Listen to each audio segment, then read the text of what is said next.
Okay, ఎందుకోసం అంటే ఈ ప్రశ్న ఎందుకు అడగాల్సి వస్తుంది? పెద్దలు చెగుండి అర్రామ్ జోగి లాంటి సీనియర్లు కూడా పవన్ కళ్యాణ్ గారికి పొత్తుల కంటే ముందే కొన్ని హెచ్చరికలో, సూచనలో, సలహాలో చేస్తున్నారు. పొత్తులంటే ఏదో మైనర్ పార్ట్నర్గా ఏదో ఉండి ఉన్నావా, మొక్కుబడిగా ఉన్నావా అంటే కుదరదు. ఖచ్చితంగా అధికారంలో భాగస్వామి కావాలి, మెజారిటీ నెంబర్ తీసుకోవాల్సినటువంటి అవసరం ఉంది అన్నారు. ఇప్పుడు వారి మాటలు, వారి హెచ్చరికలే నిజమవుతున్నాయి అని చెప్పి అనుకోవచ్చా? అంటే ఒక రకంగా కళ్యాణ్ గారికి ఒక అలవాటు ఏమంటే ఇవ్వడమే కానీ అడగడం అలవాటు లేదండి. ఆయన అడగరు. అయితే చంద్రబాబు నాయుడు గారికి ఇప్పుడు ఈ రివ్యూ ఆయన కూడా చూసుకుంటారు కదా. ఆయన సొంత పార్టీలోనే నాకు సీట్ రాలేదు, సీనియర్లకు సీట్ రాలేదని గొడవలు జరుగుతున్నాయి. వాటితో పాటు ఓటు ట్రాన్స్ఫర్ అన్న విషయం ఎప్పుడైతే రివ్యూకి వస్తుందో ఈ 4-5 రోజుల్లో ఓటు ట్రాన్స్ఫర్ జరగాలంటే ఏం చేయాలన్నది డెఫినెట్గా రెండు పార్టీల నాయకులు కూర్చొని వర్క్ చేస్తారండి. హరిరామ్ జోగి గారు చెప్పింది ఏంటంటే మనకి మనుషులు లేకపోవడం లేదు, మనకి 70 మంది మనుషులు ఉన్నారు పోటీ చేయడానికి, వాళ్ళు ఖర్చులు పెట్టుకోవడానికి కూడా సిద్ధంగా ఉన్నారు అని చెప్పడం జరిగింది. అందులో ఏం అనుమానంలా. అయితే ఏమంటే ఇప్పుడు జరగబోయే రాజకీయ ప్రక్రియ ఎలాగుంటుందంటే ప్రతి పార్టీ కూడా వాళ్ళు ఎదగాలని ఆలోచిస్తుంది.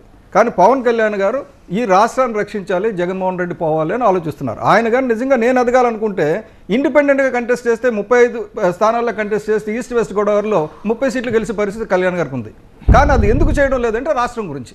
నేను ఎదగాలనుకోవడం వేరు, నా ప్రజలు బాగుపడాలనుకోవడం వేరు. పవన్ కళ్యాణ్ గారి సిద్ధాంతం కంప్లీట్గా డిఫరెంట్ అండి. బొల్సెట్ గారు పవన్ కళ్యాణ్ గారిని అలా అనడం కరెక్టో అవునో కాదో తెలియదు, కానీ త్యాగరాజులో మిగిలిపోతే కూడా రాజకీయాల్లో వర్కౌట్ అవుతుందంటారా? ఎందుకంటే 2014లో పవన్ కళ్యాణ్ గారు పార్టీ పెట్టారు. కానీ ఆ రోజు నేను పోటీ చేయను, కేవలం ఒక పర్పస్ కోసం పార్టీ పెట్టాను. కానీ ఇప్పుడు పోటీ చేసి అనవసరంగా కన్ఫ్యూజన్ క్రియేట్ చేసి ప్రజల్లో ఓట్ల చీలికలు తీసుకురాదలుచుకోలేదు. అందుకోసమే నేను చంద్రబాబు నాయుడు గారికి, మోదీ గారికి సపోర్ట్ చేస్తున్నాను అన్నారు. 2019లో కంటెస్ట్ చేశారు, 2 చోట్ల ఓడిపోయారు, స్వయంగా ఆయనే ఓడిపోయారు 2 స్థానాల్లో. ఇప్పుడు మళ్ళీ ఇంతమంది, ఇన్ని లక్షల మంది కార్యకర్తలను పెట్టుకుని ఇంత సపోర్ట్ ఉంది అని చెప్పి మీరు భావిస్తున్న తరుణంలో మీరు చివరికి త్యాగరాజులా మిగిలిపోతే దానివల్ల వచ్చేదేముంది? కార్యకర్తలు ఎందుకు అసలు మీకు సపోర్ట్ చేయాలి? సగటు జనసేన కార్యకర్తలు ఎందుకు మీకు సపోర్ట్ చేయాలి? మురళి గారు, ఇది కార్యకర్త అడుగుతున్న ప్రశ్న. అదేనండి నా ప్రశ్న. అదే జనసేన కార్యకర్తల తరపున నేను మీకు చెప్తున్నప్పుడు అదే చెప్పాను. కోట్లాది మంది నా కార్యకర్తల గురించి కూడా నేను మాట్లాడుతున్నానని. ఈరోజు మాట్లాడింది not only as a general secretary, as a party. కోట్లాది మంది కార్యకర్తలు మీరు చెప్పినట్టు అనుకుంటున్నారు, అందులో అనుమానం లేదు. కానీ at the same time Pawan Kalyan garu ఆలోచన విధానంకి వాళ్ళు సింక్ అవుతారండి. ఇప్పుడు ఈ 24కు ఒప్పుకుంటారని నేను చెప్పడంలా, కానీ డెఫినెట్గా నష్ట నివారణ చర్యలు జరుగుతాయి. ఆ ఓటు ట్రాన్స్ఫర్కి ఏం చేయాలనేది రెండు పార్టీలు కూర్చొని చర్చించుకుంటాయి. ఓటు ట్రాన్స్ఫర్ అవ్వాలి అంటే ఏం చేయాలనేది ఆలోచిస్తాయి. అలాగే ఇప్పుడు బీజేపీ కూడా వస్తుంది కాబట్టి అందరూ కలిసి కూర్చొని రాష్ట్రాన్ని ఏ రకంగా ముందుకు తీసుకెళ్లాలన్నది ఆలోచిస్తారండి. ఇంకొకటి మీరు ఇందాక చెప్పారు, రాజకీయాల్లో మనం త్యాగాలు చేస్తూ పోతే నష్టపోతామని.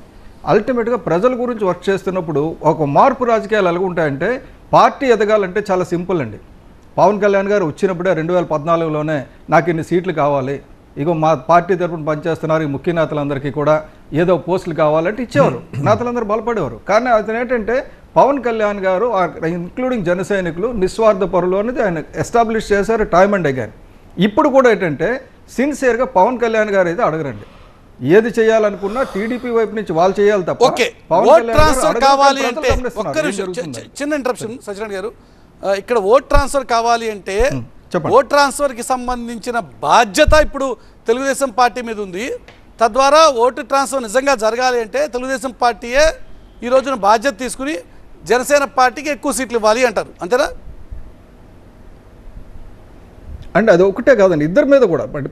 ఇప్పుడు మన సైడ్ నుంచి కూడా జన సైనికులు కూడా టీడీపీకి ఓటు వేయాలంటే పవన్ కళ్యాణ్ గారు పోయి చెప్పాలి కదా, అందరూ ఓటు వేయండి అని కానీ చెప్పగానే ట్రాన్స్ఫర్ కాదు, వాళ్ళు మనస్ఫూర్తిగా విల్లింగ్ అవ్వాలి. రాకపోతే వాలంటరీగా వచ్చి చేసేవాళ్ళు చేయరండి. ఇదేమవుతుందంటే ఇది డెఫినెట్గా 24 సీట్లు వస్తాయి అని చెప్పి ఎవరు ఎక్స్పెక్ట్ చేయలేదు, ఇంక్లూడింగ్ మైసెల్ఫ్.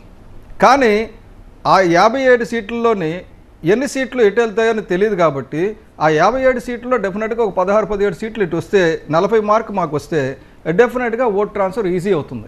అలా కాని పక్షంలో పవర్ షేరింగ్ గురించి చంద్రబాబు నాయుడు గారు ఏమైనా పైకి వచ్చి చెప్తారో తెలియదు. నెక్స్ట్ చూడండి, ఇప్పుడు పాటంశెట్టి సూర్యచంద్ర లాంటి వ్యక్తి కూడా అంత బాధపడుతూ నేను ఇన్నాళ్ళు ఇల్లు వదిలేసి తిరుగుతున్నాను, కానీ చర్చ వరకు జనసేనలోనే ఉంటాను, పవన్ కళ్యాణ్ గారు చెప్పిందే చేస్తాను. మాదేమంటే చాలా క్లియర్. నేను కూడా యాజ్ ఎ నిబద్ధత కలిగ కార్యకర్తలాగా పవన్ కళ్యాణ్ గారు ఏం చేసినా ఆయన నిర్ణయానికి నేను 100% యాక్సెప్ట్ చేస్తాను. But at the same time field information ఇవ్వాల్సిన బాధ్యత, అలాగే ఫీల్డ్కి ఇన్ఫర్మేషన్ ఇవ్వాల్సిన బాధ్యత కూడా మా మీద ఉంటుంది. కాబట్టి నేను ఈ డిబేట్కి వచ్చి మీ ద్వారా ప్రజలకు తెలియజేస్తాను. ఓకే.